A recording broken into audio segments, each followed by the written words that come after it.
Demain, c'est la journée internationale des migrants, l'occasion de revenir sur l'expérience de l'exil, des parcours hors normes de femmes et d'hommes qui sont poussés à quitter leur pays. Bonsoir Roussavar. Bonsoir. Vous êtes journaliste, fondateur de la plateforme d'information Jahan Info sur l'actualité du Moyen-Orient, d'Asie centrale. Vous êtes également président de Singa. C'est une entreprise solidaire qui aide les réfugiés à développer leur propre projet de business, d'entreprise. Vous êtes iranien et vous avez dû fuir la répression du régime des Mollahs, c'était en 2009. Vous aviez le choix à l'époque entre la France ou les États-Unis. Vous choisissez la France avec cette devise en tête des trois mousquetaires, un pour tous. Tous pour un, dites-vous, sauf que l'atterrissage est un peu plus compliqué que prévu.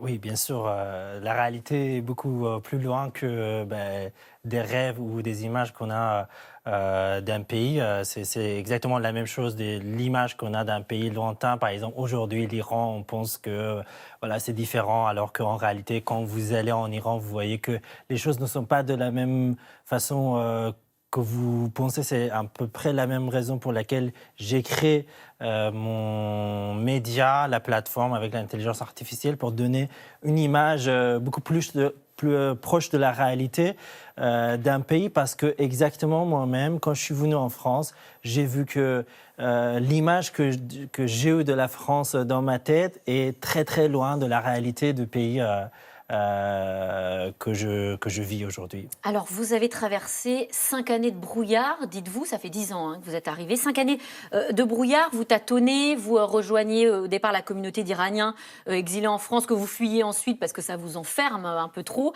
Qu'est-ce qui a été le plus dur pendant ces 5 ans pour vous ? Le manque de perspective de l'avenir, de fait qu'en fait je peux avoir une place dans cette société, de créer des choses, de contribuer, parce que exilé politique, ça veut dire que on était engagé dans une autre vie, on veut être encore engagé, ou tout simplement on est une personne, on veut faire des choses, réaliser des choses, mais sauf que en fait cette perspective n'existe pas. Vous parlez de déclassement social très violent, cette sensation-là. Tout à fait.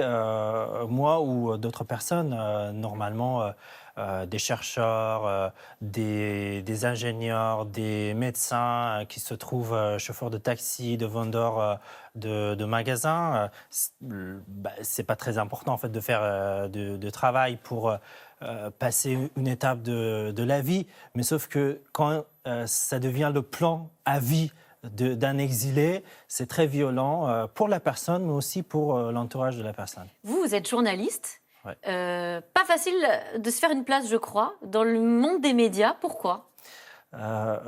Tout d'abord, la langue. Oui, vous arrivez, vous ne parlez pas du tout français. Pas du tout. Je ne connaissais pas le français. J'ai appris presque par moi-même le français, ou après par les amis. Donc la langue qui est l'outil de travail des journalistes. Deuxièmement, entrer dans ce milieu assez fermé, très... je cherche des mots pour ne pas être injuste, mais en fait, parce qu'en fait, n'importe qui ne va pas vers le journalisme. Normalement, ce sont des profils des gens avec une conviction pour être moins payés, mais faire beaucoup de choses. Et donc, ça reste très fermé. Et créer une place dans ce milieu est très difficile. Oui, vous disiez, en fait, j'étais victime de mon statut. Il a fallu presque que je cache mon statut parce que ça effaçait finalement mes compétences de journaliste. Oui, je pense que surtout dernièrement, après beaucoup de médiatisation de le statut de réfugié migrant, c'est ça qui vient en avant d'une personne qui est au début quelqu'un, une personne, un journaliste, un commerçant. Et donc, ça prend énormément de place et ça ne laisse pas. Et finalement, en fait, on a l'intérêt de dire non, reste réfugié, c'est beaucoup plus mignon, mais un spécialiste, je sais pas quoi, un ingénieur, c'est autre chose. Laisse-nous faire des choses plus sérieuses et reste réfugié. Et ça, oui, c'est pas très facile à vivre. Non, et vous dénoncez d'ailleurs ce côté paternaliste, et c'est ce que vous craignez quand on vous propose. On vous présente cette entreprise solidaire dont je parlais, Singa, dont vous êtes le président aujourd'hui. C'est un déclic. Au départ, vous êtes très méfiant et vous ne voulez même pas y aller. Ouais. Parce que pour moi qui voulais créer des choses, être entrepreneur, parce que même quand j'étais en Iran, j'ai lancé une petite boîte dans la communication digitale. Il y a 15 ans, personne ne parlait de la communication digitale. C'est après que j'ai réalisé on dit la communication digitale, mais je fais partie de cette génération. On a créé ça. Et du coup, je voulais créer autre chose. Mais par contre, tous les programmes, les accompagnements, etc. Alors, qu'est-ce que vous proposez, justement ? Ça ne me proposait pas, en fait, de créer, de contribuer, d'innover. Alors que chez Singa, les fondateurs, qui étaient des jeunes étudiants qui avaient des expériences à l'international, se sont dit, en fait, ils sont des personnes comme nous. Ils ont des mêmes compétences, parfois beaucoup plus que nous-mêmes, mais seulement ça leur manque un capital social, des réseaux, des amis pour réaliser leurs plans, leurs rêves. Leurs rêves ou leurs projets d'entreprise, puisque vous accompagnez des exilés, principalement, pour qu'ils puissent développer justement leurs projets. Alors, quel est le projet qui vous a marqué le plus ces dernières années, dont vous êtes fiers ? Nous avons... D'abord, il faut savoir qu'il y a des personnes réfugiées qui créent eux-mêmes leurs projets. Ça peut être dans tous les domaines. Et puis, à l'intérieur de Singa, nous-mêmes, on crée des projets. C'est un incubateur. Donc, les deux qui me touchent vraiment, c'est le programme Calme. C'est l'accueil des personnes comme à la maison qu'on a transformé au programme J'accueille pour que quand une personne exilée arrive, on le match avec une personne locale sur leur base de centre d'intérêt. Et on l'héberge. Et là, c'est un programme de cohabitation.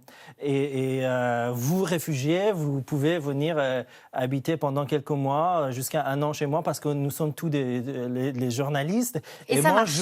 ça marche parce que j'ouvre mon réseau pour vous. Vous trouvez de formation professionnelle, de réseau, de job, forcément. Et ça aide et ça économise beaucoup pour le gouvernement. Et donc on peut tous postuler aujourd'hui, vous pouvez aller sur s'inscrire dans ce programme d'échange et accueillir un exilé et en même temps échanger des compétences sur Calme, par exemple. Quel conseil vous donneriez aujourd'hui, 10 ans plus tard, à un exilé, un conseil que vous n'avez pas reçu, que vous auriez aimé peut-être recevoir pour ne pas perdre de temps ? Réaliser son instinct.